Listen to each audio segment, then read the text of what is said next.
कांग्रेस के अध्यक्ष महोदय श्री मल्लिकार्जुन खड़गे, मेरी प्यारी माता जी, आज मुझे बहुत खुशी है, गर्व भी है कि आज पहली बार आपके प्रदेश से राज्यसभा के सदस्य बनने के बाद आपके यहाँ आई हैं और मुझे गर्व है कि आज मुझे उनके साथ यहाँ आने का मौका मिला। श्री अशोक गहलोत जी, श्री सुखजिंदर रंधावा जी, श्री सचिन पायलट जी, श्री गोविंद दोतासरा जी, मंच पर विराजमान सभी नेतागण, मेरे प्यारे कार्यकर्ता बहनों और भाइयों, आप सबका इस सभा में बहुत बहुत स्वागत। आज ये मौका है कि हम अपनी पार्टी का घोषणा पत्र आपके सामने रख रहे हैं। आपने देखा होगा कल एक सभा हुई थी दिल्ली में और ये घोषणा पत्र देश के सामने रखा गया। इसे हमने न्याय पत्र का नाम दिया है ताकि ये स्पष्ट हो कि ये एक सिर्फ घोषणाओं की एक सूची नहीं है जिन्हें हम चुनाव के बाद भूल जाएंगे। ये एक संघर्ष की आवाज है, इस देश की आवाज है जो आज न्याय मांग रही है। और इसका मतलब क्या है?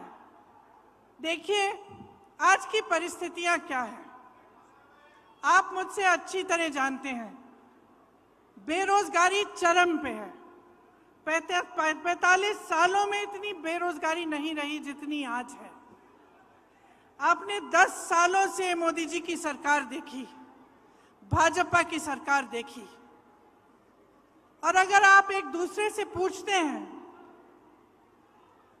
अड़ोस पड़ोस के घरों में जाते हैं, अपने घरों में खुद झांक के देखते हैं, तो क्या पता चलता है क्या किया इन्होंने बेरोजगारी को हटाने के लिए? बड़े बड़े वादे किए थे, बड़ी बड़ी घोषणाएं की थी, एक भी पूरा नहीं किया। आज बेरोजगारी बहुत ज्यादा है और इन्होंने क्या किया? अग्निवीर जैसी स्कीम लाई जिससे वो बच्चे, वो नौजवान जो मेहनत करके रोज रोज वर्जिश करके टेस्ट लेते हैं सेना में जाने के लिए, उनकी आशाएं टूट गई। पेपर लीक हो रहे हैं हर प्रदेश में।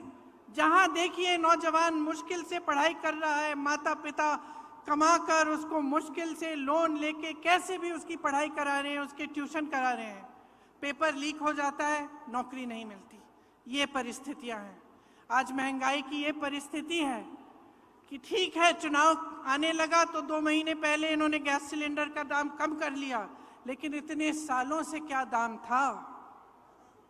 इतने सालों से आप क्या देख रहे हैं? आपका अनुभव क्या है? मेरी बहनें जानती हैं, त्योहार आता है घबराहट होती है कि कैसे खर्चा करेंगे, लिपाई पुताई कैसे कराएंगे, त्योहार के लिए नए कपड़े कैसे खरीदेंगे, दुकान जाएंगे क्या खरीद पाएंगे। ये परिस्थितियां हैं। किसानों की क्या परिस्थिति है? किसान सड़क पर आंदोलन करता है, प्रधानमंत्री जी उनकी सुनवाई ही नहीं करते। जीएसटी से मारा जा रहा है, हर चीज पे जीएसटी लगी जा रही है। पेट्रोल डीजल के दाम आसमान छू रहे हैं और किसान अपनी मेहनत से अपने बच्चों को पढ़ाता है, लिखाता है, कोशिश करता है, पूरी अपना पसीना बहाता है, अपने बेटे को सेना में भेजना चाहता है, वहां पे भी रुकावट, कमाई में भी रुकावट, महंगाई बढ़ती जा रही है, बेरोजगारी बढ़ती जा रही है।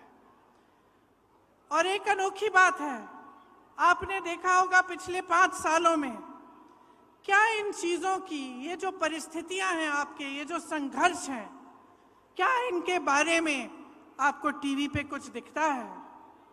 क्या मीडिया में दिखता है? क्या अखबारों में पढ़ने को मिलता है कि भाजपा की सरकार आते ही राजस्थान में चिरंजीवी स्कीम बंद हो गई, कि 25 लाख की आपको बीमा मिल रही थी स्वास्थ्य के लिए, कांग्रेस पार्टी दे रही थी, और आज 5 लाख हो गया है? क्या ये चीजें आपको पढ़ने को मिलती हैं? क्या इसके बारे में आपको जानकारी मिलती है? तो परिस्थितियां इतनी खराब हैं देश में, जो गरीब है उसके लिए कोई सुनवाई नहीं है, उसके लिए कोई आगे का रास्ता ही नहीं है। बड़े बड़े उद्योगपति हैं, आपने खुद देखा किस तरह से महलों में रह रहे हैं, उनकी शादियां किस तरह से होती हैं, और देश की जितनी भी संपत्ति है उनको सौंपी जाती है। उनके हजारों करोड़ के जो लोन है वो माफ हो जाते हैं। किसान के 10,000 के लोन के लिए किसान आत्महत्या करता है। ये परिस्थितियां हैं आज, लेकिन आपको जानकारी नहीं मिलती। आप टीवी देखते हैं तो अच्छी अच्छी चीजें दिखती हैं, सिर्फ होर्डिंग देखते हैं तो बड़ी बड़ी अच्छी अच्छी चीजें दिखती हैं, क्योंकि सबसे भीषण जो प्रहार है आज वो आपकी जागरूकता पर हो रहा है, जनता की जागरूकता पर हो रहा है आक्रमण। चाहे वो मीडिया की तरफ से हो, टीवी की तरफ से हो, भाजपा की पूरी जो मशीनरी है उसकी तरफ से हो, तो जानकारी आपको मिल नहीं रही है सही। जनता सोच रही है कि किसी का तो भला किया होगा, अच्छा अच्छा दिख रहा है, इश्तिहार टीवी पे दिख रहा है सब कुछ, तो किसी का तो भला हुआ होगा, इसीलिए ये सब हो रहा है। लेकिन असलियत क्या है, इसको पहचानने का अब समय आ गया है। आपको सिर्फ ये सुनाई देता है 400 पार, आपको सिर्फ ये सुनाई देता है कि मोदी जी कहाँ भ्रमण कर रहे हैं। कभी आसमान में, हवा में, हवाई जहाज में उड़ रहे हैं, कभी समुंदर के अंदर जाके नीचे, पानी के नीचे हैं, तो यही दिख रहा है आपको। लेकिन आपको ये नहीं दिख रहा कि आज इस देश की असली परिस्थितियां क्या है। ये सिर्फ आपको अपने जीवन में दिख रहा है, अपने अनुभव में दिख रहा है, सिर्फ आपके संघर्ष आप पहचान रहे हैं। इस देश की सरकार इसको पहचान नहीं रहे हैं। आप जानते हैं कि 10 सालों में जहां जहां आपको तकलीफ हुई वहां कोई आपकी मदद करने के लिए नहीं आया। जितनी भी स्कीमें हैं बड़े बड़े उद्योगपतियों के लिए बनी हैं, ये कहते हैं आपको 5 किलो राशन देंगे लेकिन आपको रोजगार नहीं देंगे, आपके बच्चों को अपने पैरों पे खड़े होने का मौका नहीं देंगे। तो आपको अब जो समय आ गया है कि आपको जागरूक बनना है, ये आप बहुत अच्छी तरह से समझ लीजिए। जब हम न्याय की बात करते हैं, हम ये कह रहे हैं, ये पहचान कर कह रहे हैं कि आपके जीवन में अन्याय हो रहा है, चाहे वो गरीब हो उसकी सुनवाई नहीं है, चाहे कमजोर हो उसकी सुनवाई नहीं है, मजदूर की सुनवाई नहीं है, आज स्त्री की सुनवाई नहीं है, उसकी कहानी कोई नहीं सुनाता। आपको कहीं नहीं दिखेगा मीडिया में, टीवी में, और भाजपा के नेता आपसे ये बातें नहीं करेंगे। चाहे ड्राइवर हो, ऑटो का ड्राइवर हो, चाहे माली हो, चाहे बढ़ई हो, चाहे हस्तकला में कोई काम कर रहा हो, इनकी कहानियां आप सुनते नहीं हैं। इसीलिए हमने अपने जो न्याय पत्र में लिखा है वो इन्हीं की कहानियों के तहत, इन्हीं के अनुभव पर लिखा है। आपकी ही आवाज है इस घोषणा पत्र में, इस न्याय पत्र में। भाजपा के नेता मोदी जी एक खोखले संसार, एक खोखली दुनिया में रह रहे हैं। गाजे बाजे में, शोहरत में आपको सिर्फ अच्छा अच्छा दिखता है, बड़ी बड़ी इवेंट बाजी दिखती है। सच्चाई छुपाने के लिए है ये, और जितने भी प्रयास हैं वो सिर्फ सच्चाई छुपाने के लिए हैं।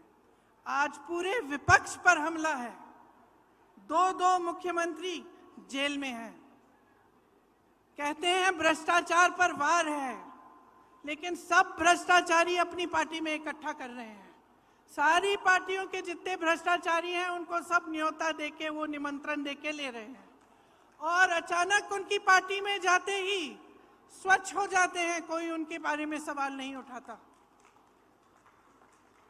तो ये बहाना है, ये पूरा बहाना है कि इनकी दुनिया सक्षम रहे, बड़े बड़े उद्योगपतियों की, इनकी, और वो भी गिने चुने उद्योगपति हैं, सारे उद्योगपति नहीं हैं। बहुत सारे ऐसे उद्योगपति हैं जो देश के लिए दिन रात काम करते हैं, जो रोजगार बनाते हैं। इनके जो गिने चुने मित्र हैं उनको सारी संपत्ति सौंपी जा रही है। ये उन दूसरे उद्योगपतियों के साथ भी अन्याय है। तो ये पूरी जो परिस्थितियां हैं देश की, इनको समझने की बहुत खास जरूरत है। आज जो आप वोट डालने जा रहे हैं, वो वोट इस देश के लोकतंत्र को बचाने के लिए जा रहा है।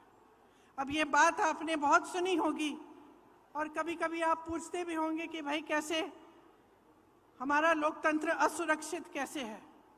तो ये असुरक्षित इसलिए है क्योंकि जितनी भी ऐसी संस्थानें हैं और जो बड़ी बड़ी इंस्टीट्यूशंस हैं जो लोकतंत्र को बचाने के लिए हैं, उनको कमज़ोर किया गया है, उनका गलत तरह से इस्तेमाल हो रहा है। आज ये नौबत आ गई है कि जनता को ईवीएम पे भी भरोसा नहीं है। जनता ये भी नहीं जानती कि अगर वोट डालेंगे तो क्या हमारा वोट सही तरह से डलेगा कि नहीं। तो इन परिस्थितियों के बीच जो हमारा न्याय पत्र है, इसमें हमने कुछ ऐसी घोषणाएं की हैं जो हम चाहते हैं कि जब हमारी सरकार आएगी हम आपके लिए करके दिखाएंगे। इसका प्रमाण ये है कि हमने प्रदेशों में करके दिखाया है। जिन प्रदेशों में हमारी सरकार रही उनमें राजस्थान भी था। आपने देखा कि राजस्थान में किस तरह से जो स्कीम लागू करवाई थी, और जैसे मैंने कहा चिरंजीवी जैसी स्कीम है जिससे आपको पूरी तरह से स्वास्थ्य की सुविधाएं मिलती थी। तो हमारे न्याय पत्र में किसानों के लिए 5 गारंटी हैं। एमएसपी का को हम कानून बनाएंगे, गहलोत जी ने भी आपको बताया। स्थायी कृषि ऋण माफी का आयोग बनेगा, मतलब एक स्थायी आयोग होगा और आपके जो ऋण हैं, जो छोटे किसानों के जो ऋण हैं जो आपके माफ नहीं होते हैं, उसके लिए वहां सुनवाई होगी। फसलों का नुकसान होने पर 30 दिनों में सीधे बैंक खाते में भुगतान होगा। नई कृषि की आयात निर्यात की नीति बनेगी और कृषि में इस्तेमाल जितने भी आप सामान इस्तेमाल करते हैं कृषि में, वो जीएसटी से माफ होंगे। ये बहुत बड़ी चीज़ है, इससे आपको बहुत राहत मिलेगी। मैंने बेरोजगारी की बात की। युवाओं के लिए केंद्र में 30 लाख जो खाली पद भरे हैं, पड़े हैं, उन्हें भारी करने का काम हमारी सरकार करेगी। हर परिवार में जो पहली नौकरी है वो पक्की मिलेगी और स्नातक पास को 1 लाख रुपए मिलेंगे। ये जो पेपर लीक होते रहते हैं जिससे आपका बहुत नुकसान होता है और पढ़े लिखे बच्चे बेरोजगार बैठे रहते हैं, उसके समाधान के लिए एक नया कानून बनाया जाएगा। सख्ती से जो ऐसे काम कराएंगे, सख्ती से उन पर कार्रवाई होगी और एक जॉब कैलेंडर बनेगा जिसमें जो नियुक्ति के जो डेट हैं, जो इम्तिहान के डेट हैं, रिजल्ट के डेट हैं, वो पहले से बताए जाएंगे। जो लोग गिग इकोनॉमी में काम करते हैं, गिग इकोनॉमी मतलब जैसे शहरों में आप जो डिलीवरी वाले युवा हैं जो डिलीवरी करते हैं, इस तरह की जो नौकरियां हैं, इनको सामाजिक सुरक्षा मिलेगी और एक 5,000 करोड़ रुपए का फंड बनेगा युवाओं के लिए, ताकि युवा जब अपने कारोबार शुरू करना चाहें तो उनको लोन मिलेगा और उनको पैसे दिलवाए जाएंगे। महिलाओं के लिए खास हमने कुछ सोचा है कि हर जो गरीब महिला है उसे सालाना 1 लाख रुपए सरकार से मिलेंगे। केंद्र में जो नई भर्तियां हैं उनमें से 50% महिलाओं को दी जाएंगी। आशा, आंगनवाड़ी, मिड डे मील वेतन में केंद्र का योगदान 2 गुना होगा और हर पंचायत में एक अधिकार मैत्री होगी जो महिलाओं को अपने अधिकारों के बारे में बताएगी। कामकाजी महिलाओं के लिए हॉस्टल होने चाहिए, देश में काफ़ी नहीं है, उनकी जो संख्या है उसको 2 गुना किया जाएगा और हर जिले में कम से कम एक ऐसा हॉस्टल होगा। आदिवासी भाई बहनों के लिए भी हमने गारंटी किया है कि वन अधिकार अधिनियम लागू किया जाएगा और एक स्पेशल बजट, स्पेशल प्लान बनाया जाएगा। भूमि अधिग्रहण कानून में जो संशोधन किए गए थे वो वापस लिए जाएंगे और राज्यों में पैसा के अनुसार कानून लागू किए जाएंगे, जिससे जहां आदिवासियों की आबादी ज़्यादा है वे अनुसूचित क्षेत्र घोषित किए जाएंगे। 1 साल के अंदर अंदर जितनी भी FRA के क्लेम हैं उनका निपटान किया जाएगा और लघु वन उपज जो है उनको भी एमएसपी के दायरे में लाया जाएगा। श्रमिकों के लिए हमने कुछ सोचा है कि उनके स्वास्थ्य के अधिकार की कानूनी गारंटी देना चाहते हैं। जांच से इलाज तक पूरी सेहत की देखभाल की सुविधाएं उनको मिलनी चाहिए और राष्ट्रीय न्यूनतम मजदूरी 400 रुपए प्रतिदिन की गारंटी हम करेंगे और शहरी क्षेत्रों के लिए रोजगार गारंटी का कानून लागू होगा। जिस तरह से ये कानून गांव में लागू होता है, देखिए ये हम न्याय की गारंटी दे रहे हैं आपको। हम लोकतंत्र की रक्षा करेंगे। हमारे पूर्वजों ने इस लोकतंत्र को बनाने के लिए अपना खून बहाया है।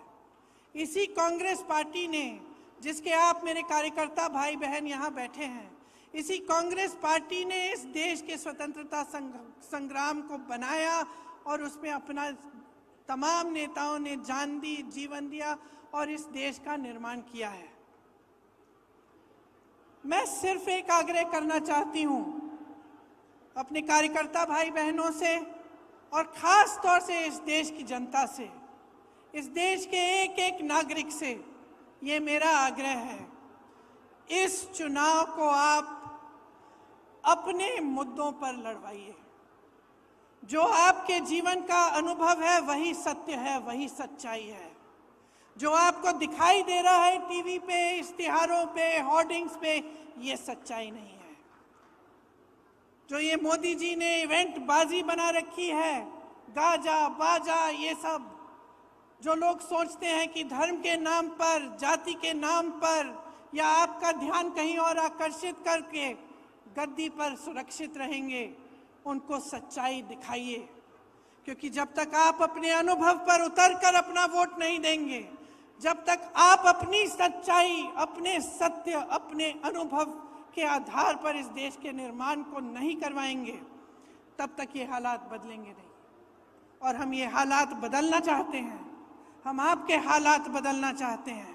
हम चाहते हैं कि आप अपने पैरों पे खड़े हों, कि सब सुविधाएं आपको मिलें, कि देश की सारी संपत्ति आपके हाथों में जाए।